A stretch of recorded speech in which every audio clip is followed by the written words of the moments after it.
Welcome on to another video. Today we're looking at what if civilization started over. Do human scenario as it shows here. I did not remember to put this thumbnail title screen on, so forgive me for that, because you could have gotten a lot more.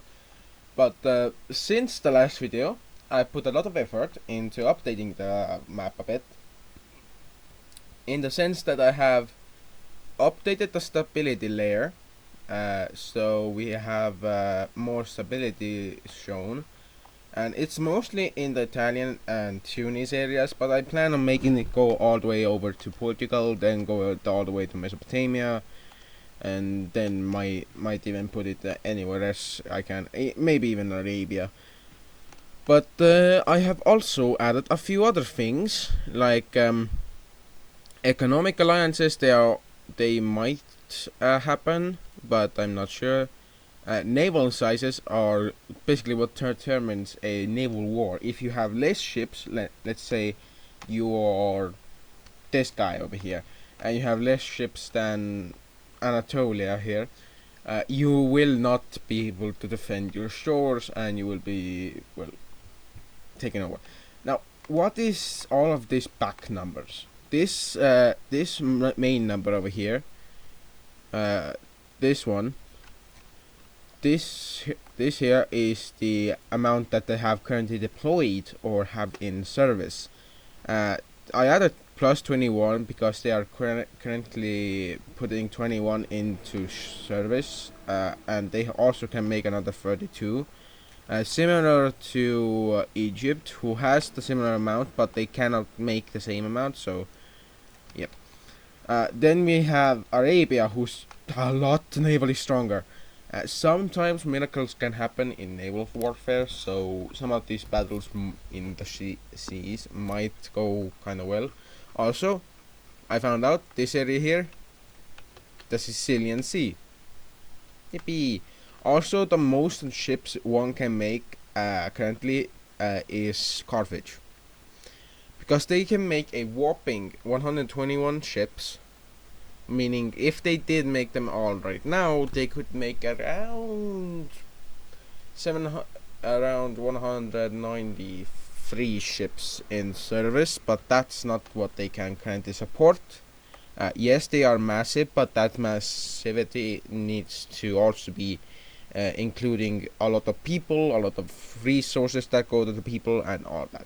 And then we have Venice, who is kind of on the same side of that, of the whole spectrum.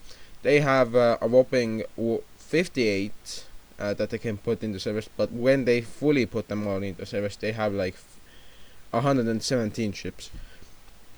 And then we have these guys. The smaller the number, the less you have, and if you're inland or on the coast and you don't have any ships, it won't show. But if you do have some ships, at least it does show. Like this guy, this has ships. This guy doesn't have ships. It, for some reason, kind of doesn't want to have any. Venice is kind of needing all of these ships, because if we look back at the stability layer, if I can find it, one of their colonies here is in a bad spot. Same with some of their other areas that they have under their control. And if we look at this area, you can see where Carthage is struggling, because they need 2 armies, but they have 1 to deal with for something. And here's the thing: they need to deal with Sardinia before dealing with Sicily, because Sicily is less against them, but Sardinia is like a lot more. Also, we have rankings now. If I put that on, we can see power rankings. Now, I have done a few things that kind of determine the rankings. If you have more navy, then you have more power, but if you have more a larger and stronger army that you can support pretty much any time, it kind of works. And as you can see, this guy is first with a massive gap, leading to Carthage being second, then Venice being third, fourth being Egypt, and then there's another massive gap. We get to 5 being Anatolia, 6 Constantinople, 7 being who, and a few other areas too. Currently, the 10th spot is tied between Sparta and Athens, but if we look at naval size, Athens is larger in naval dominance, but they are less military-wise. So they have less army because they have so little borders to, well, worry about it. Well, they do have borders, but they only have like 3 continuous land borders, and that's all. Also, we have this puppet over here also having a ship for coastal defense. Also to take control of this, because they still have control of that. And that's basically an introduction into stuff. And also Portugal, they have ships, they can make 24. So yeah, also these guys have ships, although there are collectively 7 here, with this Rigan country having 1 because they kind of copied one, or like stole one from the Estonians. It was a hard fought fight to get it, so yeah. And also these guys only like 1, 2, 3, 4, 5, 6, 7, 8. Yeah, 8 nations have ships. I would have wanted to put a ship for this guy, but this doesn't have very much of an infrastructure to begin with. And yeah, we're not gonna look at them just yet, because very many things will happen to this guy and this guy over here, as well as some of the southern areas also. Can I just do something really quick? And that is this. Oh, not that. That's too much. There we go. I don't know what happened here for all of this to become one of that, but yeah. Yeah, let's go and look at the video. Why did I say that so? Oh my god, that's so cringe. We have been for a long time looking at the Mediterranean nations and how they have become more alike, and how they have fought wars between each other. We have seen the Southern Italic Wars, the first Spartan and Athenian War, and we have seen a lot of other wars in the West Anatolia, known as the West Anatolian Wars. Then we have seen the Mesopotamian Slave War, and then we have seen the Sinai Wars. But what we haven't seen yet are 2 very good events that I haven't shown you guys, and I maybe did not save that one video of borders. Maybe did not. Maybe. But we will see that over here we have these 3 nations do a very large fight between each other, as we see both of the yellow and red guys will immediately go into a warring state, as both seek to take over each other's lands and become stronger. Yes, they do so very quickly, but in time they do manage to push each other out of their own countries, so it's not that strong of a beef between them, so they don't really do much against each other.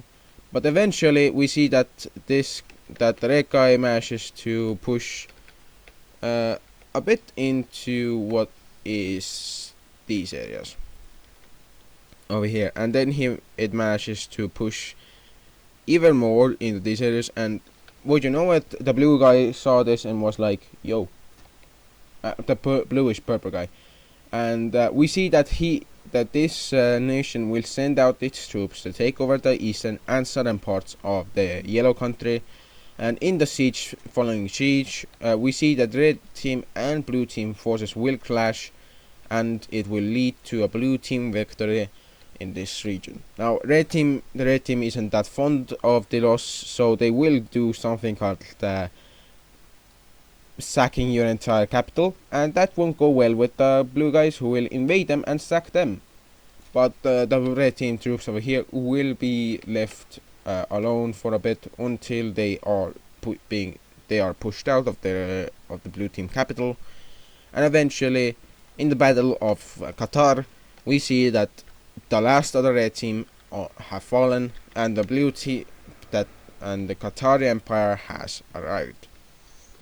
The Qatarian Empire is a very large nation consisting of many different people and many different, types of people. But most notably, they will be consisting of expansionist people who seek for a nationalistic nation to expand. And their ideal nationalistic nation was the blue team. And many people seek to join the blue team over here, seeing as it is very prosperous and its trade with the Arabians and the guys over here has caused another nation to come into existence, this Yemenian island, who quickly decided to take over these islands and go on the prowl for more land. And after a few years, we also see a few more nations pop up, mainly being some of these a bit, Sudanese nations. As we see two nations come into existence, this, not Sudanese, but this Somalian nation and this Somaliland nation.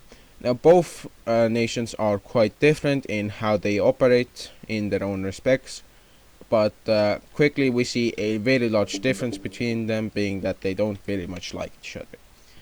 And a very large reason of that is because one has more people than the other, about 1.5 times more, and that doesn't sit well with these guys. Also, these guys over here start to kind of expand their lands again, although they do so very cautiously, because they know that they cannot do so free of charge and free of consequences, as the people don't really want to expand too much. They want to stay where they are, and they will only build outposts on these areas that they really much want to take. But despite that, they will just take whatever they need and want. And we quickly see that the Qatari nation will do what they are doing, but just in a better way, because they are very expansionist, and so they manage to do a lot more in terms of expansion. A lot of them, in fact, are also warriors. Having lived in very bad conditions, they find that these areas are perfectly suited for them and their entire life.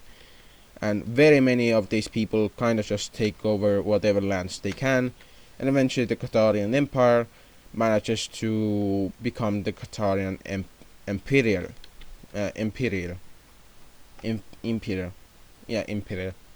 And we see that over here, a few Arabian nations will go to war with each other, with this yellow guy over here being invaded by land.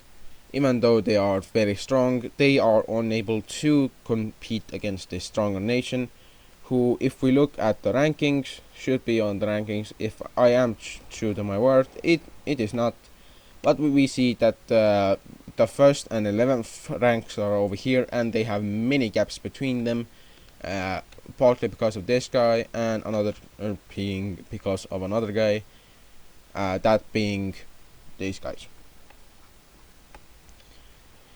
But as we can see, a large amount of these forces will be able to capture the town over here that was managing to hold on for quite a while until it fell, and it caused the fall of the entire nation over here, and also permitted the fall of that. I also don't know where that came from. But, I don't know, there was a little white dot there. I don't know what happened to that. But while these wars were happening, and this guy also did a kind of invasion of this guy, we see that the Qatarian Empire managed to do something very unprecedented and unite the navies over here and make them one through not only strength but through merit. And as we see, they have a larger navy than even the Arabians, who now see this Qatarian Empire as a genuine threat, and so do the Mesopotamians, who quickly make an alliance with them, being not a very true alliance, as it's only a pact between them lasting around 6 months, and that's for these guys to bring in their armies to a better place. And they are currently building up a third army, which is going to be very vast and very big, so they are pretty much ready. But over here we see that this war manages to tear through this nation and take it, and this guy takes this guy over. But after that we see a large attack of bandits from a very unknown source. So after expanding a bit, the attack of bandits, the war of the bandits in Arabia shall start when 500 bandit forces, soldiers, start to push into these areas, around this area and in this area, trying to push out anyone who comes over there. Now we quickly see that these forces will be very strong, and they will be able to push in and take over whatever lands they desire, quickly becoming known as the Bandit Rebellion. As we quickly see, bandit groups quickly take over large swaths of land and take over the local populace in fear, who are currently fearing for their lives, as they don't really know what these bandits are or who they want to act as, and they only know that these guys are danger, and they respond to danger with fear. Quickly we see that the people over here will be quite unhappy with what's happening, and some of them will even rise up against the bandits, taking out some of their people. But that will only serve revenge for the bandits, who are now able to unite some of their lands and become much more larger and able to defend themselves a bit better. And we quickly see that this bandit group over here also does the same, although they do it in a very, very weird way when they declare independence, with this guy trying to, well, do some stuff. But as we see, their very large rebellion will be attacked by both this guy and both the western, should I call this southern and this eastern and this west? Yeah, I'm gonna call this as they are. So we see the western Yemeni troops push into these areas, taking them over quite fast and taking a lot of the bandits prisoner.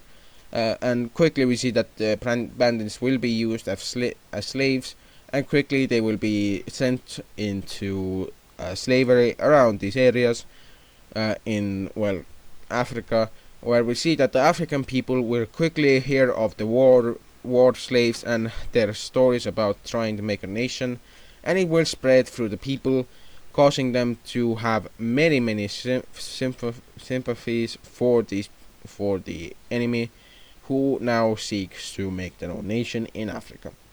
We see that the bandits over here are being pushed out very harshly, as their forces are being dwelled upon. Dwelled. I sound like a damn 60-year-old. But we see that many of these forces will be finally pushed out of these two nations, causing for a large amount of them to quickly declare that if any bandits are seen in the territory, they are to be killed immediately. Now, it's kinda debated if these guys did say it, but the later nations that would come out of the Yemenian area would agree on this policy being true, and they would very much want it to be true. So we also see that this nation over here also does a bit of expansion until they meet these three villages over here, which they annex and ask for some tributes in terms of defense, and agreeing to defend them. But we see that due to their tributary nature, where if you pay tribute to, if a village pays tribute to the town that is defending them, the town will send out its forces to defend them. It is seen as an attempt to take over these villages over here, and a quick and swift rebellion will be launched in this village. But the northern village will have some forces in it for trying to take them over, and we quickly see that after a lot of fighting and these forces over here being pulled back, forces over here of the rebellion will start to rebel up against these guys, and we quickly see that the Western Omani, the Western Yemenis will ask for these guys to stop their war or be invaded, and quickly we see that the very short manpower and very well not strong this Yemenian southern Yemenian nation will have to comply, and after a lot of that they have to give up their lands over here and even give up some lands over here. And this was a power move by these guys, because if they managed to influence this guy and this guy, they managed to gain a lot of influence in this region. But this guy is currently trying the same thing while also being influenced by Arabia itself. We quickly see that these forces over here that were initially of the rebellion quickly take over these villages, because well, these villages are also the same people, although they are in different ethnic groups. They very much like each other and they speak almost the same dialects. It's kind of different in the way that they speak. There's different ethnicities and they're different in the way they talk. But we quickly see that the Red Sea, the passage of the Red Sea is blocked by these guys, who quickly make it so they that anyone except for this guy has to pay tribute to go up here and trade over here. Also, news of nations up here have reached the Arabians and other areas over here, who quickly see this as a very large opportunity to do a lot. And we quickly see that that this nation over here will launch a force to take over these lands. Although it will go quite well, it sees some resistance from the locals, who kind of say, yo, get out of the lands, and these guys are very humble, they don't want any trouble, so they say, alright, we're gonna get out of the lands, and if you don't attack us, we will be happy to go out of your lands. And that's what happened. The people just allowed them to go, and they also run into another nation over here that after a few bad happenings and some bandit mischief in his lands, is forced to join this guy because, well, they want protection from these guys. And also a second war of independence will happen when we see that these guys over here will suffer another rebellion due to their leader being incompetent and their old leader dying, who was also a very unliked person. And quickly we see that due to this, a large amount of these forces that are of the rebel side take over some of these loyalist forces, who see themselves as, well, not wanting to abide by this nation, and they quickly take the capital, leading to both this brown nation and this Western Yemenian people seeing it as a prime opportunity to expand, and so they do, as they start to expand their borders beyond the scopes of the lands. We quickly see that the first to invade is this guy, who invades into these regions, seeking to take a lot of areas for themselves. But quickly we see that the forces of Western Yemenia, yeah, I should say that because it's kind of accurate. We see that the Western Yemenia will take over these areas, but in a shocking turn of events, forces will start to invade this rebellion over here, but that will be only a ruse for one reason, and that's because these guys made a deal. If this guy is allowed to exist, they will give over the borderlands with these guys, and it was quite well received and it was agreed upon. And even over here, deals were struck for the Western what am I trying to say here? Western Yemenians to gain a lot of lands over here and become a very large nation.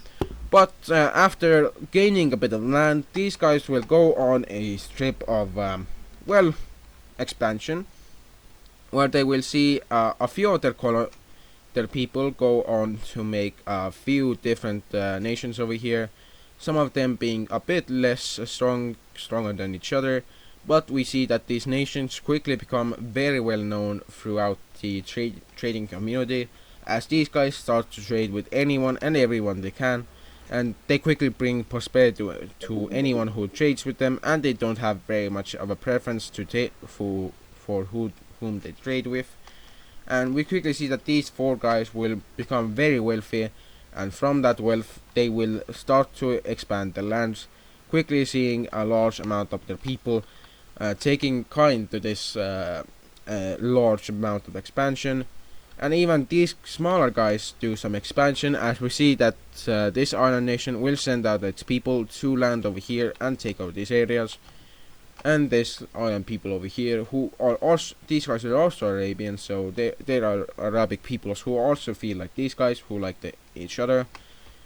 And they quickly take over these areas, seeing as it would be beneficial for them to do so. And we quickly see that due to this, large amounts of Africa will hear about these nations, and we see the first nation groups starting to form, with the coasties being the first area that see it happen. When a coastie people hears about this whole thing and hears about the massive ships and decides on a nation that has a lot of ships and has a strong leader leading those ships, is a very good nation to have. And so they create the first ideology that is very much independent, as they will be the pioneers of a admiral ideology. Also, while they were doing that, news of these nations also reached these guys, and we quickly see that a unionist nation over here, that being the Southern Sinai people, quickly see that it would be better to unite these people under one. But they see that there's an island that hasn't been taken yet, where from a person comes to their lands and seeks one thing. He has to become the ruler of these areas.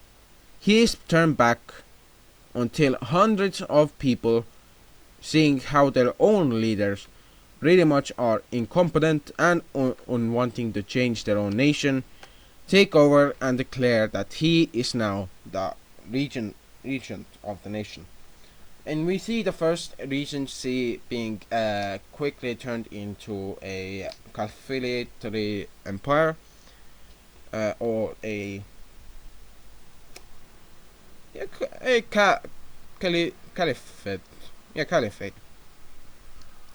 And we quickly see that this caliphate will spread its ideology when these two nations over here also decide that a caliphate is their way to go and become caliphate nations. Although seeing this massive expansion, this nation will call itself the Republic of Sinai. Although they are not in Sinai, they call themselves still that. And we quickly see that the Republic mentality quickly becomes very much weirded out, as we quickly see a mix of Caliphate Republic is born, but it quickly dies out as Caliphate is taken over. The Caliphate, ideology takes over. Over here we see that the Emperor has heard about these ideologies and how they crown their leaders, and he has decided that an empire shall be his way of living. So after taking his dictatorship out and replacing it with a monarchy, we quickly see that this monarchy will spread throughout the nation, the western lands, as we see that many of these nations will quickly adopt this monarchical society, seeking to become more like a very strong nation, like the Mesopotamians are, or the Mesos. And we quickly see that a large amount of nations will do so with contempt. But weirdly enough, over here, Sparta regards this as just imperialism and doesn't want to abide by it and sees it as a bad thing. So they create a united people who in their mind is very strong, but is just a, how do I say this, Well, I don't have a name for it, but it is kind of a socialist thing, a union basically, between empire or federation basically. And we quickly see that Thrace over here and its friend down south will become both monarchies under the same crown, and we quickly see that even a sapien non-sapien nation over here will take up the opportunity to become a monarchy, seeking to become very known. Even though they are shorter than sapiens, they are known as the short men for, well, funny reasons. But once news of these monarchies reaches Venice, they quickly decide that this is not even a bad of an ideology to take over, and they take this for themselves, seeking to become very strong. Over here we also see a few more monarchies come into existence. Currently these monarchies over here are just people being elected, like pre-electoral nations. And we quickly see that this nation over here does the same, and same with this grey nation, who decides to take the opportunity to be one of these guys, and well does so. But we quickly see a very large opportunity arrive to these guys over here, who see that they can just be a monarchy and an empire. So they name their leader the Imperial Father, who is now technically an emperor. Thanks. Yeah. Oh. Sorry, that was my mother. It's okay. But we do see that this empire over here quickly spreads its ideology when Mesopotamia starts to take it over for themselves, and quickly the birthplace of the Arabian ideology of, well, imperial empires quickly reaches the Arabians over here, who decide, yo, this is actually a kind of fire religion. Well, not religion, but thing to abide by. And we quickly see them taking this over. But also the news of an admiral nation down south has reached these African nations, who only one will take the opportunity to take this over, and that is this nation over here, who decides, yo, let's just take it over. We are already an admiral republic, we just should do it. Over here a similar thing is done, although it is a mix of both monarchism and well, you know, admiralty. It is quite successful and causes a lot of these nations to kind of blush, because yeah, this is kind of a good thing. I am very weird, I'm not kidding. But we see that this monarchical nation over here becomes very expansionist. And a quick look into what they are in terms of other things. They are mostly monarchical, but they are also very nationalist. So I'm gonna put nationalism here, but they are not a nationalist nation yet. We quickly see that this new boom of ideologies reaches Carthage, who gets first news of it from the Mesopotamian nation over here, who has for the first time ever heard about Carthage, who has just now begun to send out its ships all across the world. And since this video is already a bit too long, I'm just gonna make it quick with what I want to do next, and that is new nations over here have begun to take their place, and we quickly see that a very strong nation will come into existence with the introduction of, well, how do I say this? Well, free nation mentality. Because if you have your own nation, you're kind of free. That's the mentality of anyone who has their own nation, and that's kind of what they spread around the Neanderthal lands. And we quickly see that this Neanderthal nation over here comes into existence very quickly, and over here too another nation comes into existence, and quickly we see many more nations come into existence, with some of them even being quite expansionist, while others being quite isolationist, seeking to become, well, not very known about, but well, seeking to become a nation that everyone respects, yet everyone doesn't want to fight with.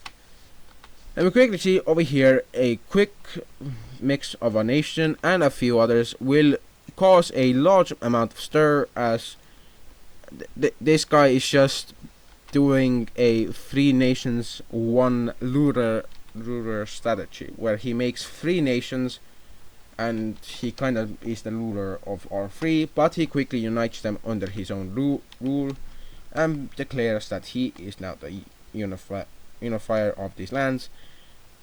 And it's kind of just laughed at how he's like doing such things, even though he shouldn't yet be doing so. We quickly see that his ideas are seen as not ludicrous but very funny, and once a lot of these news reach these areas, we see these lands taking it very seriously and becoming a new nation. While we see that the Normandian area over here will meet with the Britannian area, well, not the Britannian, but land that is not Britannic. Brittany. Yeah, Brit. It's a British. Yeah, I'm just making jokes over here. But we quickly see that many nations of Britannian descent will quickly come into existence, with many of these being very, very hostile towards each other, but some of them even liking and, well, respecting each other, being quite seen as weird nations. Just weird. And we quickly see that this mentality reaches very much over into Normandy, where two new different types of nations kind of comes into existence. Now, these two are both claiming to be the own in Normandy, but nobody really has any clue of who is who and what they do. So they kind of say, you are not you. So yeah. I'm trying to find a good color for this guy. But we quickly see that over here in the Basque areas, a Basque super country will come into existence. Now, it is multi-species in its kind of differences, so it might fall apart in the areas that is Sapien, but these Sapien areas are actually kind of liking the Neanderthal rulers, who are more noble than even their own people. And it quickly just spiders into many different things. And we quickly see over here a large amount of, well, how do I say this? A large amount of, Genoan people quickly start to take over some lands over here, seeking to expand their nation as fast as possible, because they just got news of, well, Venice going on the prowl for more land. And I'm just gonna quickly say I'm sorry for the lands that are going to quickly become a part of the Venetian nation, because it's not gonna be fun. But we do see that some of these areas over here are taken over with relative ease, as they are not very against the Venetians. But we quickly see that the Venetians seek to upgrade not only their strength, but also become stronger and more stronger as time goes by, and well, flies by too. But what they do is send a invasion party to one nation that is very much not monarchical, nor does want to be monarchical, and doesn't want to be invaded. And the first one that they sent one is sadly the Albanian nation, who sees a very large amount of Venetian troops land and take over a lot of its lands, which is not very fortunate for it, and then we quickly see that it falls over in a matter of time. And over here in Libya, the first time Italians set foot on the soil of Libya, only to have swords and well, other things, bows, arrows, armor, and all of that on, is going to be the first time that the Libyans see an actual war of, well, European descent. And this war of European people will quickly cause a lot of stir to happen, as we see many areas over here start to fall over, and after Venice takes a lot of these areas, and we quickly see that the Libyan areas over here decide it's better to be a part of Carthage than it is to be a part of Venice. And over here, a large part of the Libyan people kind of just join up with these guys, and some that didn't manage to do so are going to be taken over here. And quickly, after all of this news reaches the Mesopotamians, they kind of try and send aid to the Sudanese because they like the Sudanese. But by the time they reach it, they see that the coasts were already invaded and the capital of Libya is sieged and its people are attacked.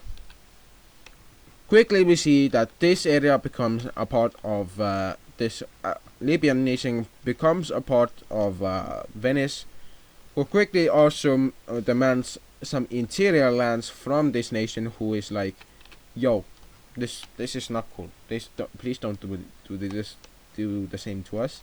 And once they gain this, they kind of just set up a trading post on the middle of this guy and this guy, because they want to redirect all of the trade that's going from their nation over here to these guys, and then go through them and just go over here to these guys, where they already did this, but these guys just use the excuse of not wanting to go through this guy and this guy to just go around, and then they just, yeah.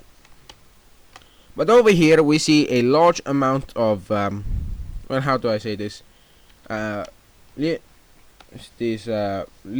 These Venetians take over the Libyan country and declare the Libyan nation to be now a Venetian, meaning that the Venetians have kind of made a puppet now. And what they do to this puppet is horrific, as they kind of deport the people to become slaves, and the slave trade right now is kind of booming, because the more slaves you have, the more wealthy you seem. And some of these guys who are owners of slaves kind of like, yo, it's actually cool, and let's do this. And a lot of those people are kind of maniacs, and that it just kind of spreads. And for the last event, because we're already too far into the video and the time that I need to stop this at, we quickly see that over here, the Anatolian puppet over here will be Alex, and a war will begin that will see that these areas over here that, well, let's just say weren't ready to be invaded, are going to be invaded. And the first nation we see to be invaded is this pink nation, where we see a steamroll of the entire nation happening. And after that, a continuous invasion force will arrive into these areas, these lands of this grey nation, who quickly sees that it is unable to defend against this guy. And once they see that even this guy over here is destroyed, they just give up. And this just causes the rest of these lands that finally are Anatolian to fall over. No, I really much don't want to get rid of this guy. I really much don't. But we quickly see that after that, a annexation of these lands will be done, and a large amount of land will be demanded from every nation on the borders of the Anatolians. Will quickly seek to make their borders very, very large and become very more powerful, as they quickly seek to gain more and more power for themselves. And as we can see, they are a bit low in the rankings, but after this we'll see that after taking all of this, they kind of see a very large thing happen, and that is that their power now surpasses even a lot of other people. And the first thing that happens over here is that they kind of bridge the gap between them and Egypt, but they also make a large gap between them and these guys, who quickly decide that if their neighbors are going to expand, they very much want to do so too. But it's too late, as we see that after demanding these lands, we see that Anatolia will grow over here into a very large nation, and after all of that they will also demand lands from this nation over here, which will have to grant the demands because they were just threatened with war. Yeah, they were just threatened, that nothing else. That was the threat. You will die if we don't get the lands. That was the threat. Yeah, very cool.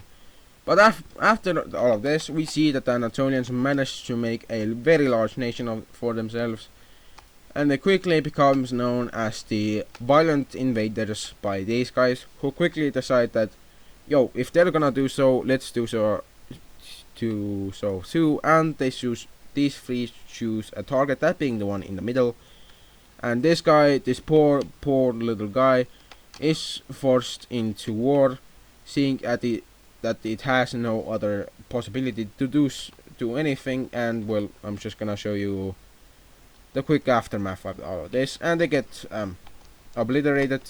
But in a political marriage, these two unite, where this guy is eventually also forced into this guy, and well, before this guy is taken over, a war is declared upon it, and after these lands are taken, this guy over here is like, yo, cool, we're just gonna give you these lands, and you guys can just do whatever you want to these areas, just leave us alone. And Anatolia will agree to this. They will. And eventually we see that they will also ask for this guy to give over some lands, that being some of the more important regions that they want to be theirs.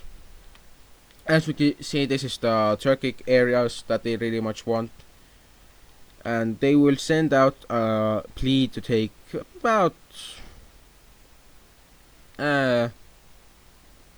basically this one town over here, and then the rest, well, all of this, and they will gain it. But seeing how their ally over here had given them these guys lands, these guys also ask for some lands in return for them not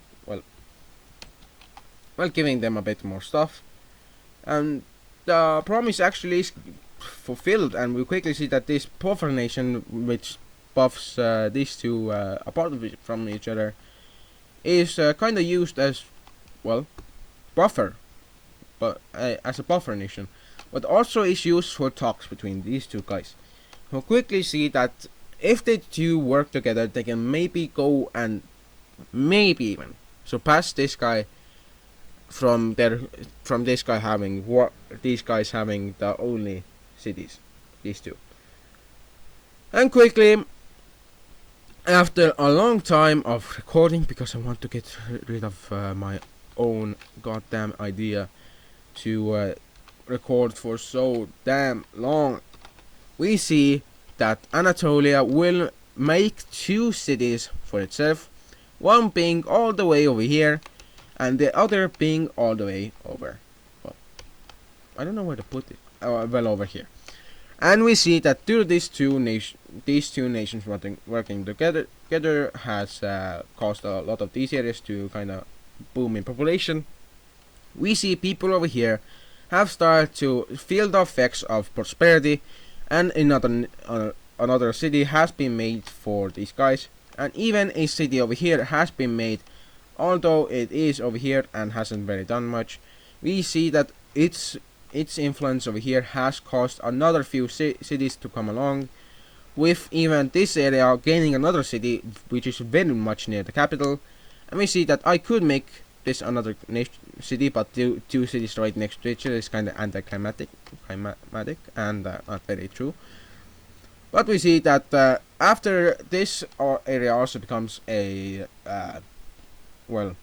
city, if I turn off towns at that, we see that there are 1, 2, 3, 4, 5, 6, 7, 8, 9, and 10 cities now, and that quickly causes a lot of stir for the world, as we see that that the bulk of the seven cities over here causes the Mesopotamians to reach unseen heights, and they now can make a larger navy, although it will be more expensive. Well, less expensive, but they will have to do a lot. We quickly also see that over here, I'm just gonna have to kinda change this color because that's their color. That looks so weird. This looks brighter, but this doesn't. Oh my god. Have I been looking on the sky? Oh my god. That's been something I didn't look at. Well, this looks a lot better than this, even though this looks also cool. This kind of looks weird. Oh my god, I like this reddish color. Now I know what these guys look like. I think this is my first time saying I love the borders. I love the borders. Now, I know this is the end of the video. It's almost an hour long, so let's end this here. And as you guys can see, a lot has happened, and it has cost so much time for me to make this video, but also it has also allowed me to finally focus on other things. And we can also see that we have new African nations, new Arabian nations, and new French nations. So we will stop this video here, and if you did like the video, pick up the stone that is the like button, throw it at the subscribe button that is the tree, and I'll see you guys in the next video.